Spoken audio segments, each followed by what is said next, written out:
Welcome, Turtles fans and admirers of retro gaming and classic beat-em-ups.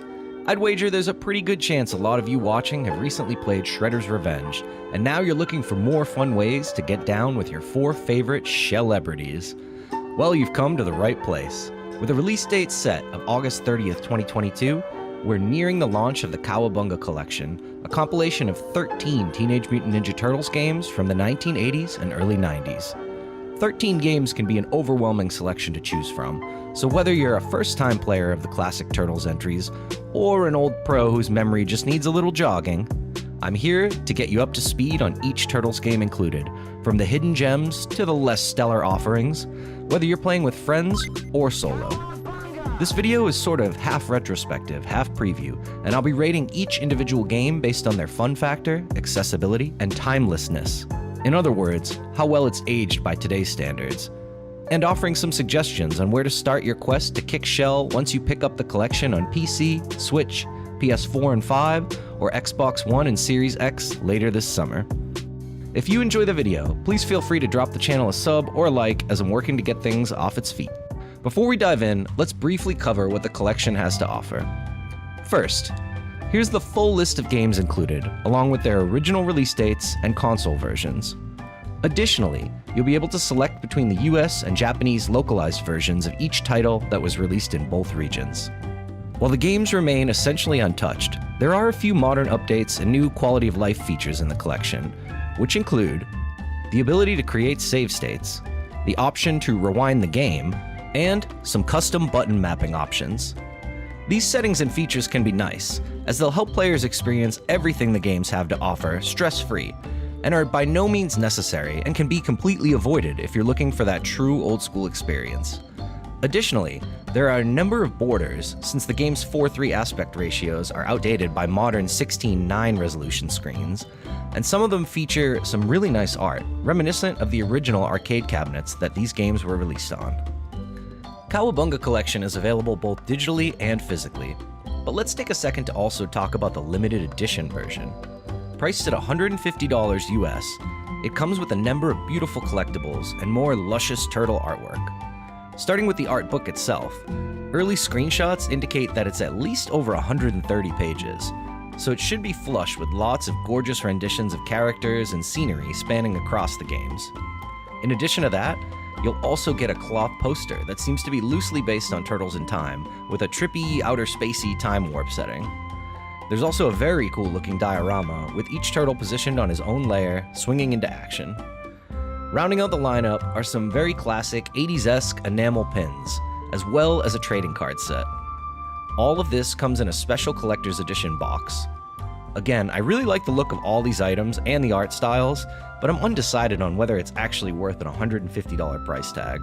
The diorama looks awesome, but I feel like they could have also thrown in a small action figure to really kind of round out the set. I don't know, what do you guys think? Okay, lastly, before we get into each game individually, I want to talk about online compatibility. While this game has 2 or more player modes available locally for all games that originally had it in the collection, sadly, the same can't be said for online modes. The most popular games in the collection, those being the arcade versions of Teenage Mutant Ninja Turtles the arcade game, Turtles in Time, and for parity, its Genesis sister game, Hyperstone Heist, all have advertised online modes, as well as the SNES version of Tournament Fighters. So that means you wouldn't be able to play online multiplayer on the console versions of Tournament Fighters, Turtles in Time, and Turtles 2, the arcade game, as well as TMNT 3, the Manhattan Project. What an odd thing to shortchange, in my opinion. More on this later, but I'm specifically disappointed because I consider the Manhattan Project a really underrated and underappreciated late NES gem, and I was excited to see it get its flowers in this collection. However, it won't really get a fair shake at a chance to shine without the online play feature, and I personally had mentioned playing through it with a few friends before I heard that that wouldn't be possible. Hopefully developer Digital Eclipse's game sees enough success that maybe later down the road, a patch will add in online play for these remaining titles. Okay, and with that out of the way, here we go. While I will be reviewing each game individually, I'm not reviewing the collection as a whole. Just to point out, because I don't have the ability to play it yet while making this video, it doesn't release until later this month. I'm going to start with the games I recommend for multiplayer play first, rating each on fun factor, accessibility, and how well it aged, starting with my top recommendations. Then we'll move on and talk about the single-player games afterwards, and rate them similarly.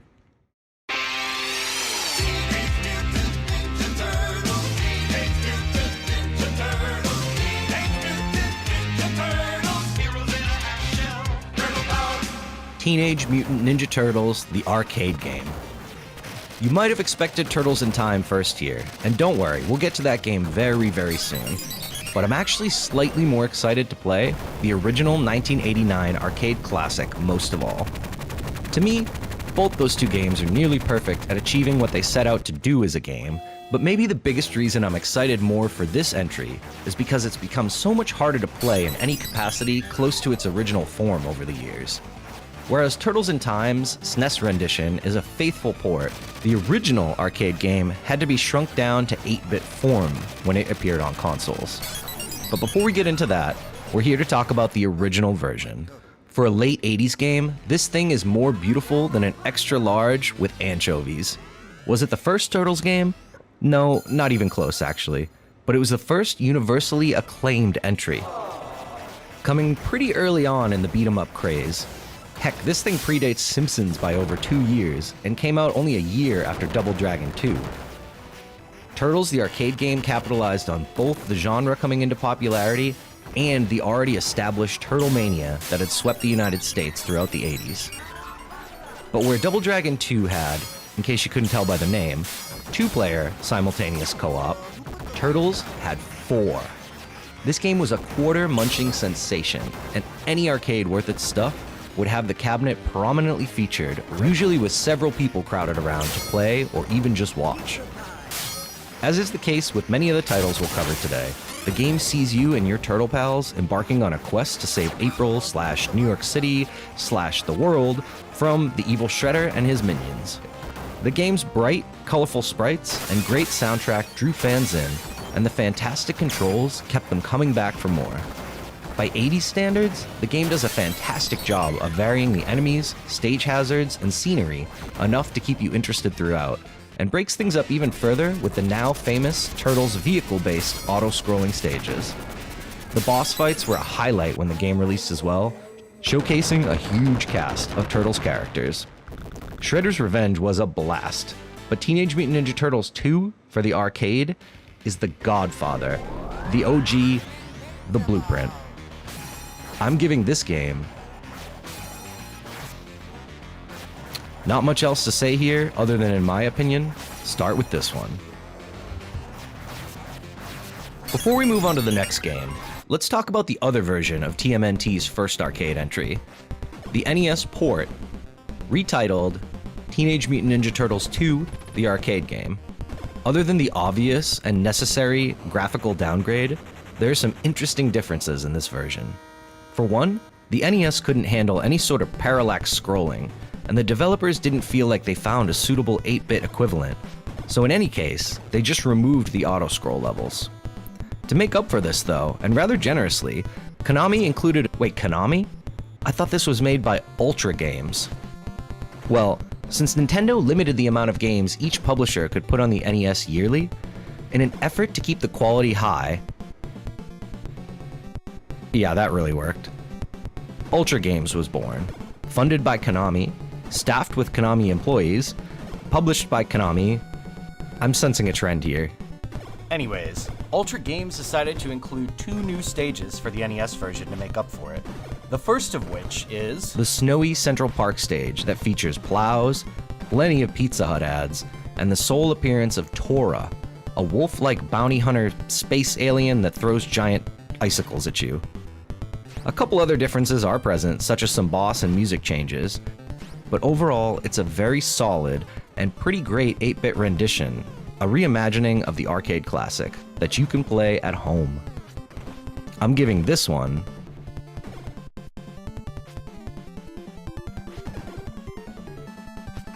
play this game if you loved the arcade version first and want to revisit it in a different light.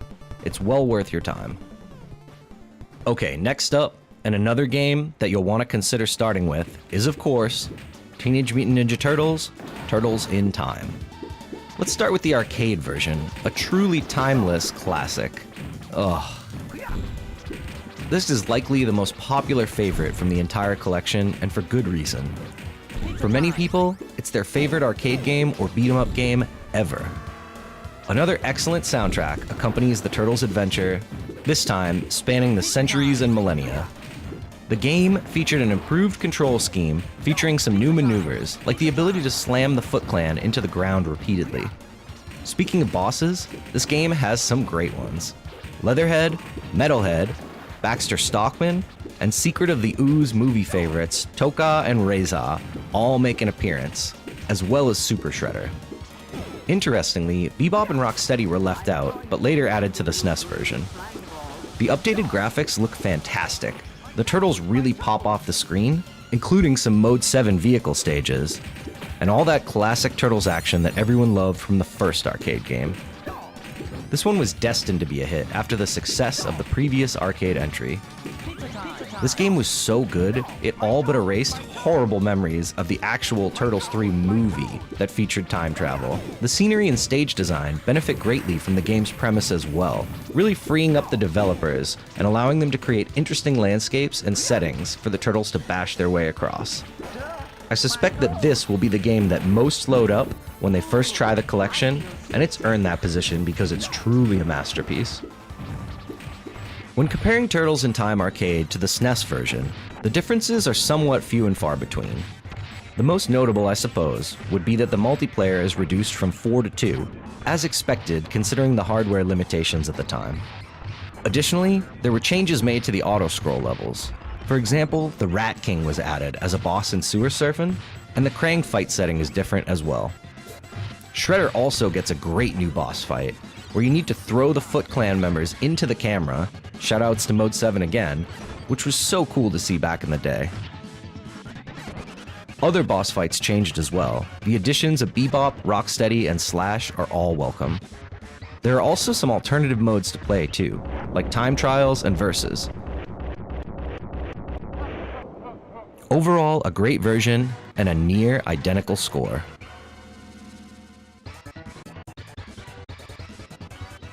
Ah, Hyperstone Heist, the black sheep of the bunch. In the most simplistic terms, this game is a bit like Turtles in Time the Remix. Due to licensing, Turtles in Time was a SNES exclusive, but Konami already knew from the arcade version that they had a hit on their hands, so they wanted to replicate that success on Sega's 16-bit system. And so, Hyperstone Heist was born. It features many levels that are very similar, albeit with their own changes and a reordered design. Stages are much longer, though there are fewer of them, and the challenge seems to be a bit steeper than the SNES counterpart. Fun fact, this is the only game that features Tatsu from the first TMNT movie, though unfortunately, he's there to unleash a boss rush of each character you've already previously fought in the game. Not uncommon for older games like this, but a pretty cheesy way to artificially inflate the length of the game in my opinion. It's nice this one is getting online, and is a fantastic choice if you only have a group of 2, since that's what the game was designed for in the first place. All in all, a satisfying adventure, and I'm glad that the Genesis kids back in the day got to experience a bona fide 16-bit Turtles game on their system. But, if you're asking my opinion, Turtles in Time is still the superior game.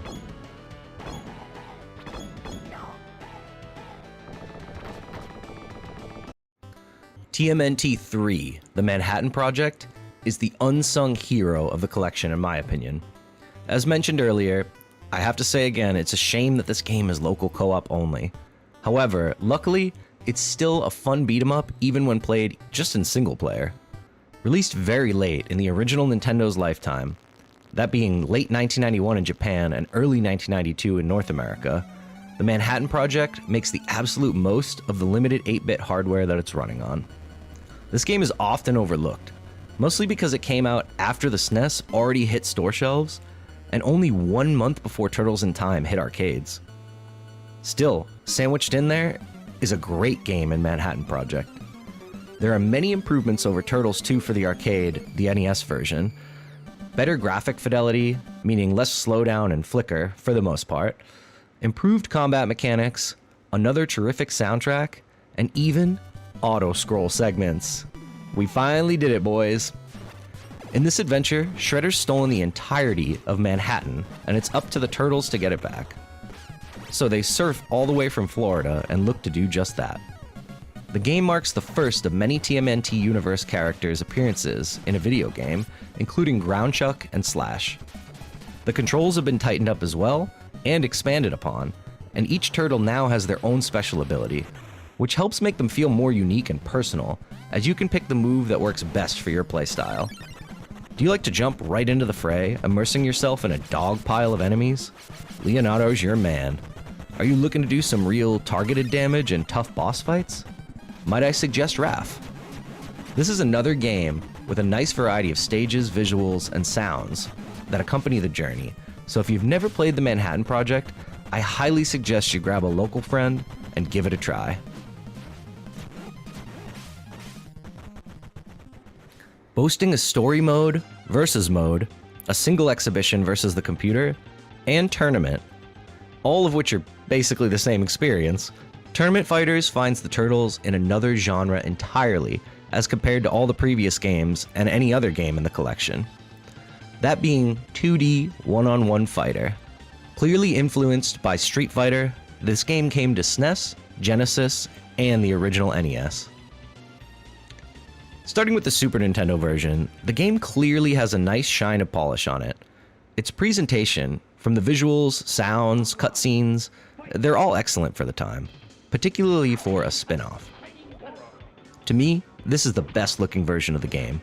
Controls feel tight, and there are a handful of interesting characters to play. It certainly lacks a little of the depth and counterplay compared to the top tier of 16-bit era fighters, but it's not a bad time if you're a fan of the genre.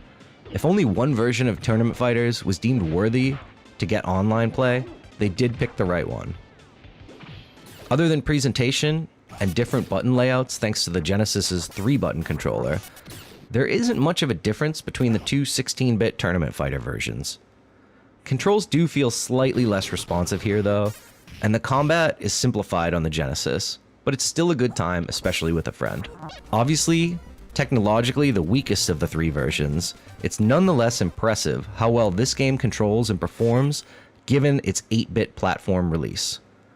I kinda like how combat on Tournament Fighters for the NES feels less strike-based in this version, with a little more emphasis on movement and throws. Almost more like a real martial arts or judo contest, perhaps. In this game, you can only choose from the 4 turtles, so you do miss out on some of the other character variety, but the port is solid enough to still be a lot of fun in my opinion, and is probably one of the best fighters on the NES, although there aren't too many high-quality ones to really compare it to anyway.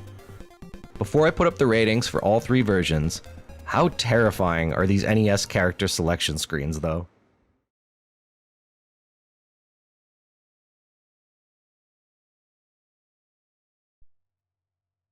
And on to the single-player offerings. We're starting with the Game Boy Trilogy. These games unlocked a core memory for me when I saw them announced for the collection. I just about forgot they existed, to be honest, and I'm not sure I've ever even touched the third one until I began writing for this video. We'll get to the original NES behemoth shortly, but first, let's run through the Game Boy games. TMNT Fall the Foot Clan is a masterclass in doing a lot with so very little. It's an action game released in 1990, just a year or so after the Game Boy premiered, and in a time where the majority of games released on the system were simplistic and often janky. One interesting decision the developer made was to make your character sprite massive in relation to the screen real estate. This does lead to a few cheat moments where you have to react quickly to avoid getting hit by enemies off-screen, but overall, works to the game's advantage by presenting a clear visual and sense of action.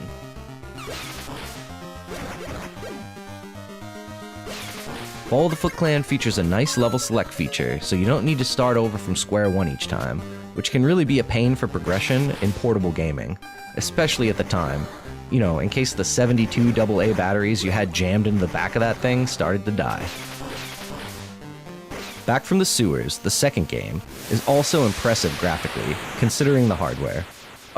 Again, your turtle sprite is large and well detailed, making the most out of the black and white, or green and green if you're playing in the sun, graphics.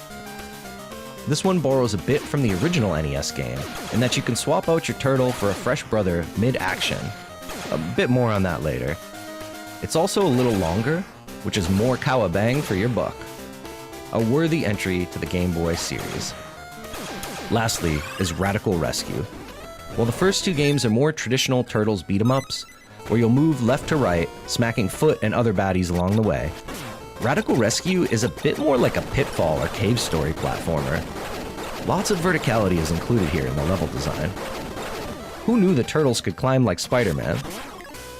This one's also boasting a very solid soundtrack, squeezing every ounce of power out of that little Game Boy sound chip. Boss fights and certain platforming sections borrow a bit from the Mega Man series. As fans of the Blue Bomber know, that's a good thing. This is probably the best of the three games, but they're all relatively similar in fun factor to me, so don't hesitate to just start at the beginning with Fall of the Foot Clan if you're interested, and work your way through all three. That's what I'll be doing when none of my friends are around to play the other games together. All in all, these are three nice, light action adventure games perfect for a quick gaming session. And then, on the opposite end of the spectrum, we've got likely the most controversial licensed game ever. TMNT 1 has earned its fair share of both praise and ire over the years. When it came out, it sold over 4 million copies, a massive number for 1990, but it's also had its fair share of detractors, and over the years has become the butt of many jokes, which is deserved. The game is hard, obtuse, and hasn't aged as gracefully as many other entries in this collection. That said, there's a great, fun game underneath the rough exterior, one that has ambitious, complex ideas, mashing up genres in a way that was way ahead of its time. The execution of those ideas?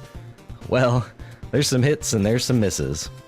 Straight from the first stage, the game presents both an overhead and side-scrolling camera sections. The overhead section acts as a mini single-stage world map, complete with its own way to insta-die. This style of camera was typically only used in RPGs and puzzle games for this era, and offers two quick insights into the game right off the get-go. Number one, it borrows somewhat from the RPG genre, and two, you can die very, very easily. In terms of RPG elements, we're talking just basic things here. There's some party management, and you can swap out turtles at any time to avoid a death or maximize a health drop for your weakest member. There's also some light, but nicely world-building dialogue and early-age console cutscenes here. The difficulty, well, that just spikes even higher in Stage 2, the Dam. First, there's this damn jump. Even in 2022, it gives me anxiety and can cause a couple of laps around this part of the stage as you succumb repeatedly to gravity, the cruelest mistress in the platforming genre. Speaking of anxiety, you head to the underwater section next. Yeah, oh, and did we mention there's a timer? With enough practice, even young me could make it past here and into the next stage, a massive open-world multi-part and seemingly directionless city to explore. It's like a mini Metroidvania just in its own Stage 3, where you need to locate certain items to progress, but exploring will also cost you hit after hit, as each building is full of enemies. Luckily, the stage after is a little more linear and straightforward, but at this point you're probably so low on health, it won't matter for much longer. Seriously, I've never made it past Stage 4 and into the final Technodrome. Using this collection, I'll try again, but probably fail. Or maybe, just maybe, this is my final chance for glory and redemption. And if not, well, where you might find those save states and rewind function come in pretty handy. A flawed game that still has much to reward a diligent player, despite some difficulty barriers. Don't miss out, give this one a try or two, and I think you'll discover that there's a lot under the hood.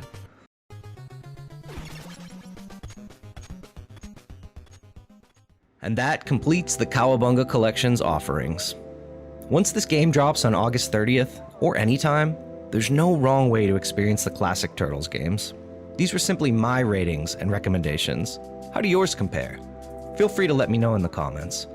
Whether you're an old Turtles fanatic, or a new player looking to see where all the hype started, may your games be merry and radical. If you've made it this far, consider dropping a like or subbing to the channel. I may cover other Turtles games in the future, as I've also hinted about in my top 50 licensed games video. Thanks for watching.